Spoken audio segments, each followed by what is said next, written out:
Bonsoir, bienvenue dans votre journal. Nous sommes devant le nouvel UFR de l'Université de Toulouse Le Mirail. Coût du chantier de ce tout nouveau bâtiment, un peu plus de 25 millions d'euros.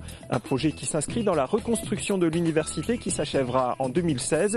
Également dans l'actualité de ce mardi 16 octobre. Les assises de la politique de la ville avec l'avenir des quartiers sensibles en question. À la veille de la journée internationale du refus de la misère, Médecins du Monde demande au gouvernement d'intervenir pour favoriser l'accès aux soins des plus démunis. Et enfin, la crise de foi à Lourdes. Les sanctuaires ont enregistré un déficit d'un peu plus d'1 million d'euros. Cette crise touche également les hôteliers et les commerces d'articles religieux.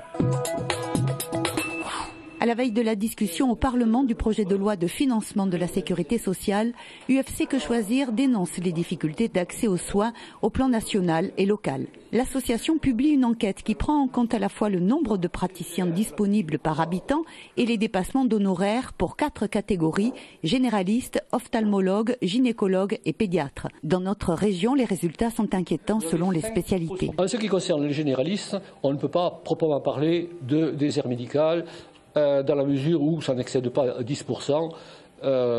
Donc là, quel que soit d'ailleurs le motif, financier ou géographique. Il n'en est pas de même pour les spécialités, ophtalmo, gynéco en particulier, où là, le poids de l'accessibilité financière pèse énormément par rapport à la proximité géographique. En ce qui concerne les pédiatres, il n'y a pas de désert médical en termes de dépassement d'honoraires. Plus précisément, l'enquête fait ressortir qu'au plan régional, parmi les villes de plus de 20 000 habitants, Blagnac, Tournefeuille et Colomiers sont les communes ayant le plus mauvais accès aux généralistes sans dépassement d'honoraires.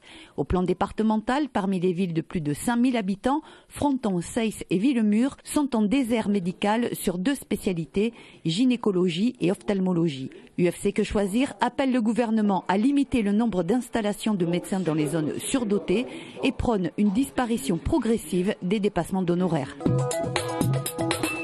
À la veille de la journée mondiale du refus de la misère, Médecins du Monde tire une nouvelle fois la sonnette d'alarme. Au CASO, la permanence de soins de Médecins du Monde, boulevard Bon Repos, les équipes voient de plus en plus arriver de personnes en grande détresse.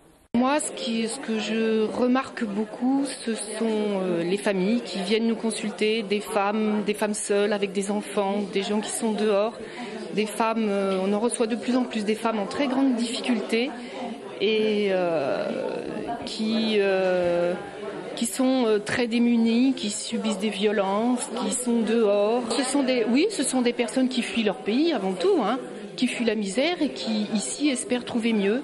2230 consultations en 2011, soit plus 27% par rapport à 2008. 2 tiers sont des hommes, moyenne d'âge 35 ans, près de 70% d'étrangers et de plus en plus de mineurs. Leur nombre a triplé depuis 5 ans. 75% des personnes qui arrivent au CASO disent vivre à la rue ou en logement précaire. Selon Médecins du Monde, l'accès aux soins est de plus en plus difficile. L'organisation dénonce aussi l'impact de politiques répressives qui de plus en plus justifient des réactions de rejet, voire de violence envers les personnes les plus démunies. Aujourd'hui, Médecins du Monde demandent donc que soient mises en place des mesures d'urgence pour les plus précaires et surtout un système de santé qui reste universel et solidaire. On tient à réaffirmer ce caractère universel et solidaire. De façon technique, un relèvement du seuil d'attribution de la CMU jusqu'au seuil de pauvreté et puis de fondre l'aide médicale d'État dans la CMU pour arrêter la stigmatisation des patients étrangers. Les centres de soins gratuits de Médecins du Monde ont ouvert il y a 5 ans. C'était à titre expérimental pour quelques semaines. Aujourd'hui, au vu de la demande, comme les Restos du Cœur, on ne voit pas comment ces centres pourraient fermer leurs portes.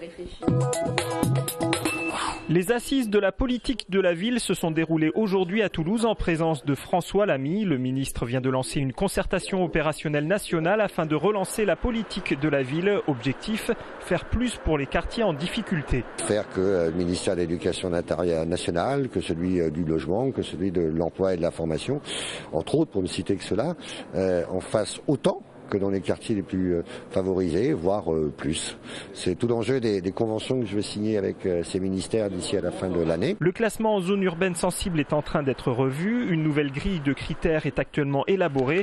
Selon Pierre Cohen, la politique de la ville a longtemps pâti d'un manque de cohérence. Il attend beaucoup des mesures pour l'emploi tout juste adoptées. C'est avec les emplois d'avenir d'affronter 40% de chômeurs pour les jeunes dans ces quartiers. 600 personnes ont participé à ces assises où nombre d'associations de quartiers ont pu relater leur expérience du terrain. La ville a entrepris une démarche de concertation avec celle-ci. Philippe Saint-André a retenu 33 joueurs, dont 8 Toulousains en vue des test matchs de novembre. La grosse surprise, c'est la présence de Gaël Ficou, le centre transfuge de Toulon à l'intersaison et tout juste âgé de 18 ans. Sensation du stade toulousain depuis le début de championnat, il retrouvera un autre jeune prodige du club, le talonneur Christopher Tolofoua. Maestri, Picamol et Dussautoir sont les autres avants retenus. Côté 3/4, Claire, Huget et Fritz complètent la liste. Le 15 de France affrontera successivement l'Australie, l'Argentine, puis les Samoa. À Lourdes, le temps est à l'orage. Les sanctuaires ont enregistré un déficit historique, plus d'1 million d'euros sur l'exercice 2011, alors que leur budget annuel est de 30 millions d'euros. Les causes sont multiples, une baisse de 5% du nombre de pèlerins venant en pèlerinage organisé et une diminution des legs et des offrandes. La baisse des offrandes sur place, c'est-à-dire tous les petits dons qui sont faits sur place, les pièces que l'on met dans les troncs, quand on prend un cierge, etc. La différence entre 2010, c'est 500 000 euros. Donc vous voyez déjà une baisse assez forte.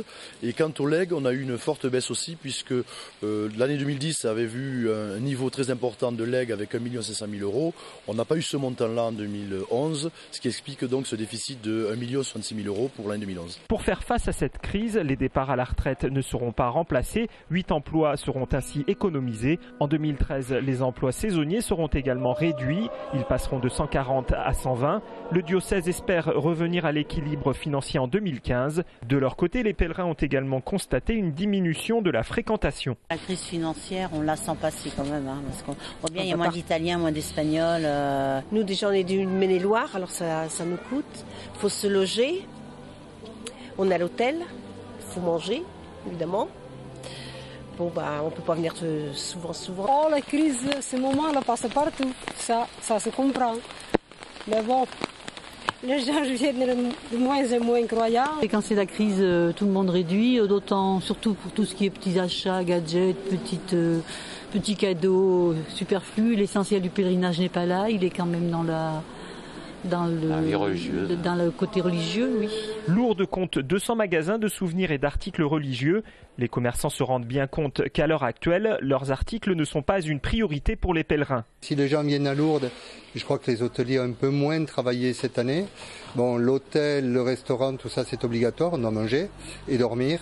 Nous sommes un peu l'accessoire, donc on a senti une grosse baisse du panier moyen. Encore l'année dernière, on était aux environs des 7 euros à peu près. Là maintenant on est à 4 euros quoi. À 4 euros les gens achètent, on vend régulièrement 2 cartes postales quoi, à 20 centimes chacune. J'achète les nécessités, ce que j'ai besoin, mais je fais attention à mes dépenses. Avec plus de 180 établissements, Lourdes reste la seconde ville hôtelière de France. Pourtant, en une dizaine d'années, une quarantaine d'établissements ont fermé. Cette année, la profession a accusé une baisse de 15% du taux de remplissage en moyenne. Avec une fréquentation des Italiens et des Espagnols en berne, il semble urgent de renouveler la clientèle pour les hôteliers. Des pays comme la Chine, comme le Brésil, tous ces pays qui ont quelque part un réservoir très important de clientèle pour nous. La semaine dernière, un évêque italien a officialisé comme 68e miracle de Lourdes la guérison inexpliquée d'une religieuse, comme quoi ici tous les espoirs sont permis. À Lourdes, tout le monde espère bien revoir prochainement un coin de ciel bleu.